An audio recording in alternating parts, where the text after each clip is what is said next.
Harald Wartooth.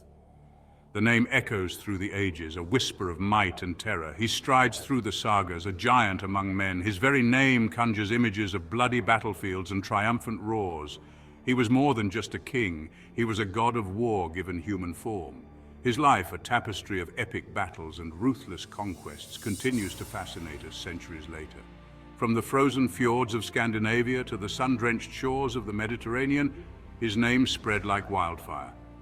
But how much of what we know about Harald Wartooth is rooted in historical fact, and how much is the product of centuries of myth-making? This is the story of Harald Wartooth, a tale woven from the threads of history and legend. Harald's life was a testament to the brutal realities of Viking society.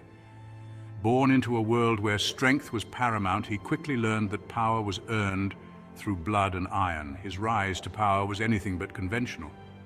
It was fraught with danger and steeped in the blood of his enemies. His legend began to take shape early in his life, each battle etching another mark onto his growing reputation. The sagas tell of a young Harald who, after suffering defeat in his first major battle, swore an oath never to cut or comb his hair until he had conquered all of Scandinavia. This oath speaks volumes about Harald's ambition and his unwavering determination. His enemies underestimated him at their peril.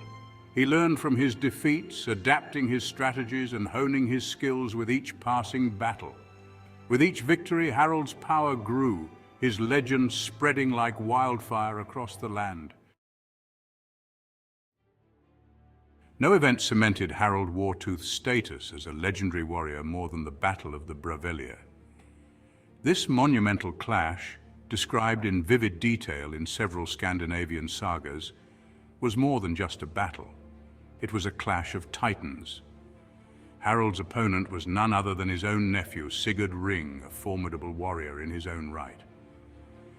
The reasons for the conflict are shrouded in the mists of time, a tangled web of ambition, betrayal, and familial strife. The two armies met on the plains of the Brávellir, a vast and desolate expanse that would soon be transformed into a charnel house. The sagas tell of a battle that raged for hours, the sound of clashing steel echoing across the blood-soaked field. Harald, a whirlwind of fury and precision, led his forces with unmatched valor. Despite the ferocity of Sigurd's resistance, Harald's forces ultimately prevailed. The Battle of the Brávellir ended in a decisive victory for Harald, solidifying his control over Denmark. Harald Wartooth's reign was long and bloody, characterized by constant warfare and expansion. He was a ruthless and ambitious ruler, driven by a thirst for power and a desire to leave his mark on the world. His name became synonymous with Viking might, his exploits recounted in hushed tones around campfires long after his death. He ushered in an era of Viking dominance, expanding their territorial reach and leaving a lasting impact on the political landscape of Northern Europe. His military innovations and strategic brilliance redefined Viking warfare. He understood the importance of naval superiority, and his longships became a symbol of Viking power and reach. But Harald's legacy is not solely defined by his military conquests. He established alliances forged through both blood and marriage that helped to consolidate his power and secure his kingdom. His reign marked a turning point in Viking history, inspiring future generations of Viking leaders.